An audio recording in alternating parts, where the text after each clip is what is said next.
தாலே பெண்ணே சேலை நெய்வேன் கண்ணே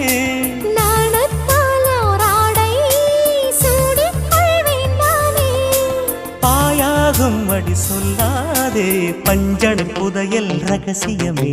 சாய்ந்தாடும் சங்கில் துளி பட்டாலும் முத்தாகிடும் முத்துண்டே செம்பூவே பூவே உன் மேகம் நான் வந்தால் ஒரு வழியுண்டோ மன்னவன் விரல்கள் பல்லவன் ஒளியோ படை கொண்டு நடக்கும் மன்மத சிலையோ இமைகளும் உதடுகள் ஆகுமோ வெட்கத்தின் விடுமுறை ஆயுடின் வரைதானோ செம்பூவே பூவே உன் மேகம் நான்